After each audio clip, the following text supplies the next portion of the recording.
예, 더불어민주당 국회의원 경기도 안성 윤종군 의원입니다.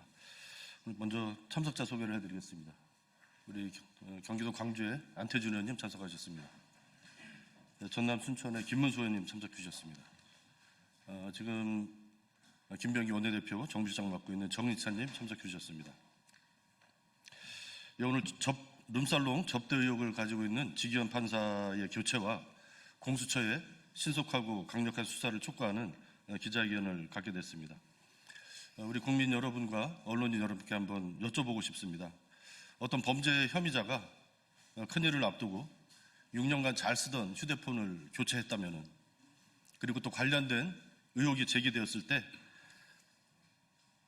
3달밖에 안 쓴 휴대폰을 또 교체했다면 정상적인 행위일까요?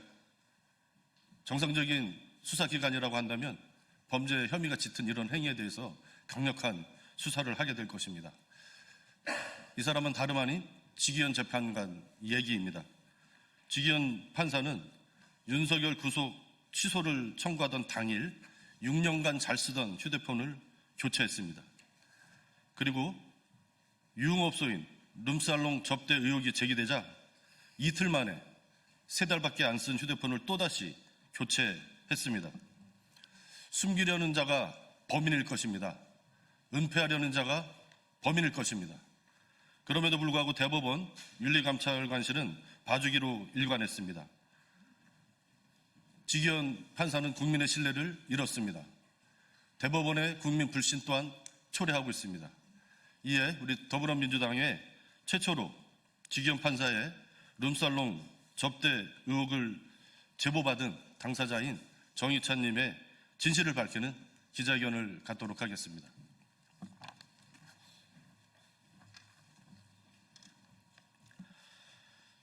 룸살롱 접대 의혹 지기현 판사를 교체하고 공수처는 신속하고 강력한 수사로 진실을 밝혀주십시오.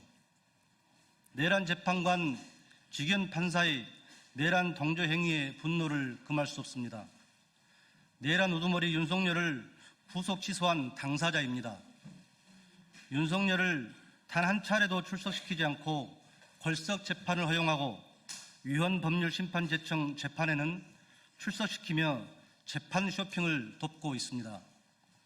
단 한 차례의 공개 재판도 하지 않은 것과 더불어 지난 4월 14일부터 9월 26일까지 주일에 총 18차에 걸쳐 재판을 진행하고 있을 뿐입니다. 박근혜 국정농단 재판부가 주 3회 총 105차례 재판을 진행한 것과 비교한다면 재판 태업이나 다름이 없습니다.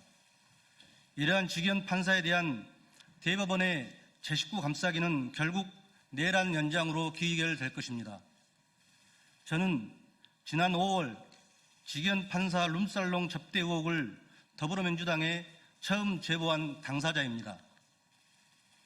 윤석열이 삭발된 3월 8일 새벽 평소 알고 지내던 제보자로부터 지기현의 룸살롱 접대 사진을 처음 제보받았을 당시에는 국회의장실 정무기획 비서관으로 근무하였습니다. 이후 제보자로부터 사건 전반에 대한 상황을 청취하고 해당 룸살롱을 현장 확인할 당시인 4월 29일에는 사인 신분이었습니다. 지난 6월 15일부터는 더불어민주당 원내대표 정무실장으로 근무하고 있습니다. 저는 이 사건과 관련하여 지금까지 참고인 신분으로 2차례 공수처 수사를 받았습니다. 대법원의 신속한 윤리감찰 결과 발표와 공수처의 적극적인 수사를 기대했습니다. 또한 저에게 사진을 보내온 제보자의 신원 보호를 위해 그동안 침묵하였습니다. 그러나 오늘 대법원 감사위원회는 현재까지 확인된 사실관계만으로는 직무관련성을 인정하기 어렵다는 심의 결과를 발표하였습니다. 아울러 대법원 윤리감사관실은 대상 백관 지기현은 법조 선배로서 법조인이 적은 지역에 홀로 내려와 일하는 후배들인 이들을 격려하며 밥을 사주며 친분을 가지게 돼 코로나 전까지 1년에 한 번씩 만났다며 평소 대상 법관이 비용을 지불하며 후배인 동석자들과 1차에서 함께 술을 마시는 사이라고 밝혔다는 입장을 발표했습니다. 이는 제가 제보자로부터 받은 제보 내용과 명백히 배치되는 것입니다. 첫째, 제보자는 1년에 한 번이 아니라 지난 수년간 본인이 직접 20여 차례 룸살롱 접대를 했다고 말했습니다. 둘째, 대상 법관 직위원이 비용을 지불한 것이 아니라 제보자가 비용을 지불했다고 말했습니다. 셋째, 1차에서 식사와 술을 마시는 사이 수준을 넘어 회원제로 운영되는 수백만 원대의 비용이 드는 룸살롱 접대임을 분명히 말했습니다. 제보와 관련된 상세한 사건 일지는 아래와 같습니다. 2025년 3월 8일, 3월 7일 윤석열 석방 다음날 새벽 00시 59분 카톡으로 제보자와 직위원을 포함한 3인이 함께 있는 사진을 저에게 보내왔습니다. 이 사진은 노정면 의원께서 공개했던 사진입니다. 2025년 4월 29일 18시경 여의도 모 식당에서 저는 제보자와 만났습니다. 제보자와 직위원이 윤석열 석방한 이유를 이해하지 못하겠다. 직위원과의 사적 관계를 이야기하며 직위원과 해당 룸살롱인 그레이스에서 최소 7회 갔으며 그 이외에도 10여 차례 이상을 현재는 폐업한 다른 룸살롱에 갔음을 말하는 것입니다. 비용은 늘 제보자 본인이 지불했으며 직위원과 함께 수차례 골프도 쳤음을 저에게 말해왔습니다. 정확한 팩트체크를 위해 현장을 직접 확인하고자 제보자에게 룸살롱 상호와 주소를 요청했습니다. 2025년 5월 1일 제보자로부터 해당 룸살롱 상호명과 주소를 카톡으로 받았습니다. 2025년 5월 6일 제보자가 직접 룸살롱을 예약해 주었고 제3자가 해당 룸살롱 내부 사진을 촬영하게 된 것입니다. 2025년 5월 14일 국회 법사위원회에서 김기표 국회의원이 해당 룸살롱 사진을 최초 공개한 것입니다. 저는 2025년 9월 10일과 9월 19일 2회 참고인 신분으로 공수처 조사를 받았습니다. 이 자리에서 공수처 검사는 대법원에 윤리감찰 결과를 3차례 요구했으나 대법원이 답변을 주지 않고 있어 수사에 난항을 겪고 있다고 말했습니다. 직위원 관련된 사건의 참고인 조사 등 실질 조사는 본인이 처음이라고 말했습니다. 결국 제 식구 감싸기였습니다. 제보자로부터 직접 들은 진실이 이러함에도 대법원은 진실을 외면하고 사건을 축소, 은폐하고 있습니다.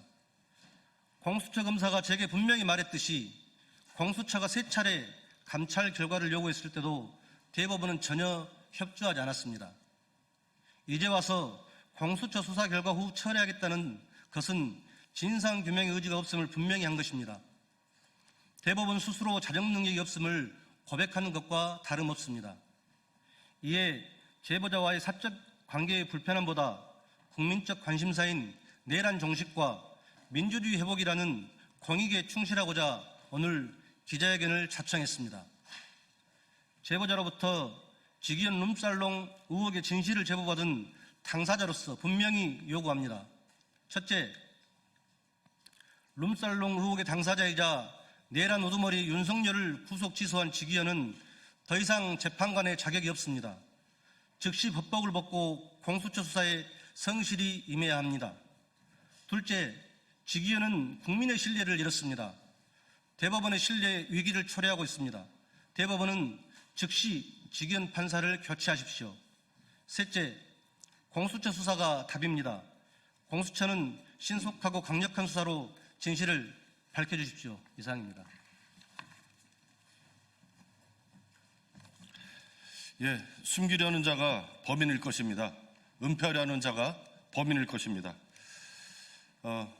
국민의힘이나 다른 곳에서 당직자로 현재 일하고 있기 때문에 메신저 공격을 할 것이 자명합니다. 그러한 위험 부담을 안고 오늘 기자회견을 자청해서 진실을 말했습니다. 우리 언론인 여러분께서도 진실을 밝히는데 많은 도움 주시면 감사하겠습니다. 제보자와 주고받은 모든 카톡 등 자료는 공수처에 이미 제출을 했습니다.